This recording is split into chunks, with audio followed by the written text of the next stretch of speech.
تاکہ اس کی زندگی میں بھی خوشیوں کے پھول کھل سکیں۔ پورا دن وہ بخار میں تپتی بستر پر پڑی رہی۔ مجھ اکیلی سے کام بھی نہ کیا جا رہا تھا۔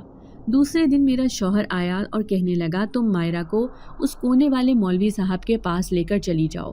اس کا کہنا ہے کہ اگر چھوٹا موٹا مسئلہ ہے تو وہ خود ہی دم درود کر کے حل نکال لے گا، لیکن اگر کوئی بڑا مسئلہ ہے تو وہ ایک بہت اچھے عامل کو جانتا ہے، کل صبح ہی اسے اپنے ساتھ لے کر آ جائے گا۔ میں خوش تھی کہ میرا شوہر اس کام میں میرا ساتھ دے رہا تھا۔ پھر دوسرے دن میں نے مائرہ سے کہا تم چادر پہن لو، میں تمہیں مولوی کے پاس لے کر جا رہی ہوں، لیکن اس کی حالت نے مجھے ڈرا دیا۔ بال بکھرے ہوئے سرخ انگارہ آنکھوں کے ساتھ وہ مجھے ایسے دیکھ رہی تھی جیسے آنکھوں ہی آنکھوں میں نگل جائے گی۔ میں اس کی حالت دیکھ کر ڈر گئی۔ میں سمجھ گئی کہ آج اس کے اندر وہ جنزادی حاوی ہو کر بیٹھی ہے۔ اس نے میرا ہاتھ زور سے جھٹک دیا تھا، پھر غصے میں کہنے لگی چل بڑھیا، چھوڑ دے اس کا پیچھا۔ میں جان گئی ہوں کہ تو میرے بارے میں جانتی ہے، تم اپنے بیٹے کو بولو کہ اس کا پیچھا چھوڑ دے، میں اسے اپنے ساتھ لے کر جانا چاہتی ہوں۔ اگر تم نے مجھے اس لڑکی سے جدا کرنے کی کوشش کی تو میں تم سب کو مار ڈالوں گی۔ اس کی یہ بھیانک آواز سن کر میری تو روح کانپ رہی تھی۔ میں یہ سوچ بھی نہیں سکتی تھی کہ وہ اتنی سنگ دل ہو سکتی ہے کہ کسی بھی لڑکی کی زندگی کو برباد کرنے کی طاقت رکھتی ہے۔ میں خوف زدہ ہو کر باہر بھاگی تھی۔ باہر جا کر میں نے اپنے شوہر سے کہا لگتا ہے کہ اس کے اندر وہ جن زادی سما گئی ہے، وہ ہمارے ساتھ ہرگز مولوی کے پاس نہ جائے گی۔ آپ ایسا کریں کہ مولوی صاحب کو کہیں اس بڑے عامل کو لے کر ہمارے گھر پہنچ جائیں۔ پھر انہوں نے میرے کہنے پر ایسا ہی کیا۔ تھوڑی دیر بعد ہی مولوی صاحب اس عامل کو لے کر گھر پہنچ گئے تھے۔ عامل سفید لباس میں ایک باریش بزرگ تھا۔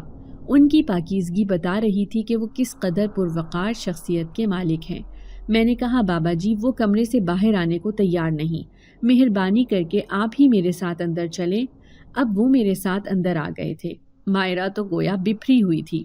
بمشکل میں نے اپنے بازوؤں سے پکڑ کر اسے قابو کیا۔ ابرار کو بہت غصہ آ رہا تھا۔ وہ مجھے کہنے لگا یہ سب تماشا کرنے کی کیا ضرورت تھی، آپ اس لڑکی کو گھر سے باہر نکالیں، میں ایسی لڑکی کو برداشت نہیں کر سکتا، اس کے آئے دن کے تماشے میں کیسے دیکھوں گا۔ لیکن میں نے اسے سمجھا دیا تھا کہ وہ اپنے بس میں نہیں، یہ سب اس سے وہی جنزادی کروا رہی ہے جو اس پر حاوی ہو چکی ہے۔ پھر میں نے اس کی منتیں کی، تبھی وہ میرے ساتھ اس کا علاج کروانے پر راضی ہوا تھا۔ جنزادی نے جب اس بزرگ کو دیکھا تو وہ مائرہ کو اور ستانے لگی۔ مائرہ کبھی رو کر چیخیں مارتی تو کبھی کہتی کہ مجھے یہاں سے جانے دو، میں دوبارہ پلٹ کر کبھی نہیں آؤں گی، میں یہاں نہیں رہنا چاہتی۔ کبھی سسک سسک کر روتی تو کبھی غصے سے چیخنے چلانے لگ جاتی۔ بزرگ نے بڑے پیار سے اس کے سر پر ہاتھ رکھا اور کہنے لگے دیکھو میں بڑے آرام سے تمہیں کہہ رہا ہوں کہ اس بچی کا پیچھا چھوڑ دو اور اپنی دنیا میں واپس چلی جاؤ۔ تمہارا انسانوں کی دنیا میں کیا کام جبکہ تم جانتی ہو کہ تم ایک جن زادی ہو؟ کب تک اس لڑکی کے جسم میں خود کو سما کر رکھو گی؟ نہ صرف خود کو تکلیف دے رہی ہو بلکہ اس معصوم لڑکی کی بھی زندگی تباہ کر رہی ہو۔ چلو جاؤ، میری بات مان لو اور یہاں سے چلی جاؤ۔ لیکن وہ جن زادی تو بری طرح ببھری ہوئی تھی۔ کہنے لگی اگر جاؤں گی تو اس لڑکی کو بھی ساتھ ہی لے کر جاؤں گی۔ میں اس پر عاشق ہو گئی تھی، اس سے مجھے پیار ہے۔ یہ لڑکی تنہا تھی، میں نے بھی اپنی پوری زندگی تنہا گزاری ہے، ہم دونوں ساتھ رہیں گے تو ہمیں کوئی غم بھی نہ ہوگا۔ پھر بزرگ نے مولوی صاحب کے کان میں سرگوشی کی اور کہنے لگے اس کا جانا اتنا آسان نہیں، لگتا ہے کہ اسے یہاں سے قید کر کے ہی لے جانا پڑے گا۔ مولوی صاحب نے کمرے میں موجود سارے لوگوں کو باہر جانے کو کہا، پھر خود عامل صاحب کے ساتھ مل کر ایک خاص عمل کرنے لگے۔ عامل نے ایک بوتل لی اور اس پر پڑھ کر کچھ دم کیا، پورے کمرے میں دھواں ہی دھواں پھیل گیا۔ اگربتی کی تیز خوشبو جیسے ہی کمرے میں پھیلی، اچانک ہی مائرہ کے جسم سے کوئی ہیولا سا برآمد ہوا۔ وہ بری طرح پورے کمرے میں چکرا رہا تھا، ایسے لگ رہا تھا جیسے باہر جانے کی تلاش میں ہو، لیکن کمرے کا دروازہ تو بند تھا۔ یوں اسے کہیں بھی جگہ نہ ملی تو بوتل میں ہی سیدھا جا گھسا۔ عامل نے جھٹ سے اس بوتل کے منہ پر لال رنگ کا کپڑا باندھا اور اس پر ایک کالا دھاگا باندھ کر ہمیشہ کے لیے اس جن زادی کو اس بوتل میں قید کر ڈالا۔ میں نے دیکھا مائرہ بے ہوش پڑی تھی، اسے کچھ بھی ہوش نہ تھا۔